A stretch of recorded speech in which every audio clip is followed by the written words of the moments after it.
একটি বিশেষ অনুরোধ আপনাদের খেদমতে। আপনারা এদেশে যারা পাড়ি জমিয়েছেন, আপনাদের উপর একটি দায়িত্ব আমাদের দেশে যারা অবস্থান করি তাদের চেয়ে বেশি। আপনারা যে দেশে বসবাস করছেন বর্তমানে, এদেশের মতো এত মিথ্যাপ লোকজন আল্লাহর জমিনের কথাও আছে বলে আমি জানি না। দুনিয়ার এমন কোন ধর্ম নাই, এমন কোন কৃষ্টি নাই, এমন কোন রং নাই, এমন কোন ভাষা নাই, এমন কোন জাতি নাই যাদের মধ্যে কিছু সংখ্যক লোক এখানে আসে নাই। ঠিক বলছি না? যদি এমন অবস্থায় আপনারা আপনাদের ধর্মীয় স্বাতন্ত্র্যকে রক্ষা না করেন, আপনাদের দ্বীনি স্বায়ত্তকে রক্ষা না করেন, আপনাদের পরিস্থিতিকে আপনারা কায়েম রাখতে না পারেন, তাহলে অত্যন্ত আক্ষেপের ব্যবহার। গৌরব করি, কেবল আমরা গৌরব নয়, সারা দুনিয়ার কাছে স্বীকৃত তামাম আম্বিয়া কেরামের চেয়ে মর্যাদা সবচেয়ে বেশি খান হযরত মুহাম্মদুর রাসূলুল্লাহ সাল্লাল্লাহু আলাইহি ওয়াসাল্লামের। আমরা সৃষ্টির সারা নবীর উম্মত, সৃষ্টির সারা নবীর উম্মত। তাই আমাকে ভাবতে হবে এখানে হযরতে মুসার উম্মত রয়েছে, হযরতে ঈসার উম্মত রয়েছে, আরো ধর্মগুরুর অনুসারীরা রয়েছে।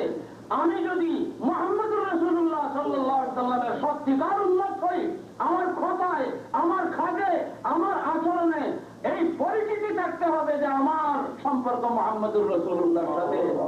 তাই ওই হিসাবে আমি সৃষ্টির অন্যান্য নবীর উম্মতের চেয়ে আমার মর্যাদা বেশি। যদি আপনারা নিজের পরিচয় কায়েম রাখতে না পারেন, যদি আপনারা নিজের স্বাতন্ত্র্য রক্ষা করতে না পারেন, তাহলে আপনাদেরকে কঠিন জবাবদিহির সম্মুখীন হতে হবে আল্লাহর হাবিব হযরত মুহাম্মদুর রাসূলুল্লাহ সাল্লাল্লাহু আলাইহি ওয়াসাল্লামের দরবারে। অবশ্য আপনারা ইচ্ছা করেই পাড়ি দিয়েছেন, কিন্তু মনে রাখবেন, মা শাআল্লাহু কানা ওয়া মা লাম ইয়াশা লাম ইয়াকুন। আল্লাহ তাআলার ইচ্ছা না হলে আপনারা আসতে পারতেন না। আল্লাহ পাক আপনাদেরকে নিয়ে এসেছেন বিশেষ হিকমতে।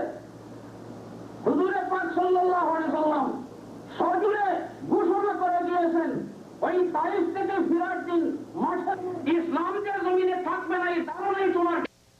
আমি আল্লাহর কসম করে বলছি, যতক্ষণ পর্যন্ত এই দুনিয়ার আনাচে কানাচে প্রত্যেকটি কুফরিস্তানের কোনায় কোনায় আমার ধর্ম না পৌঁছবে, রব্বুল আলামিন কিয়ামত কায়েম করবেন না। আমি যা চিন্তা করি, এদেশে ইসলাম পৌঁছার আল্লাহর বিশেষ কৌশল এবং হিকমত হলো আল্লাহর হাবিবের উম্মত আপনাদেরকে এখানে পার করে দেওয়া হয়েছে। অতএব আপনাদের দায়িত্ব ওদের অনেক অনেক বেশি।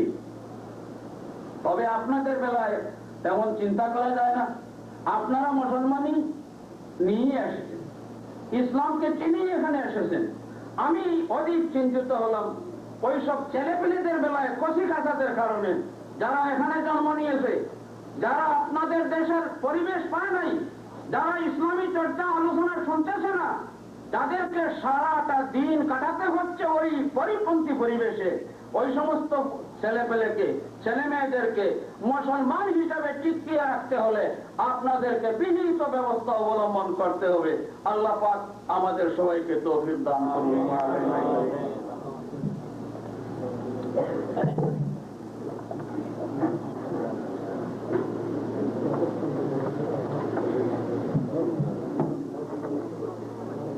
আলহামদুলিল্লাহ, আমাদের সামনে বাংলাদেশ থেকে আগত মেহমান উপমহাদেশের মশহুর হাদিস বিশারদ উস্তাদুল মুহাদ্দিসিন পীরে কামিল আলহাজ হযরত মাওলানা মুহাম্মদ হাবিবুর রহমান সাহেব অত্যন্ত গুরুত্বপূর্ণ আলোচনা রেখেছেন এবং সময় মতো উনি সংক্ষিপ্ত করেছেন। আমরা যা শুনেছি, আল্লাহ সুবহানাহু ওয়া তাআলা আমাদেরকে আমল করার তৌফিক দান করুন।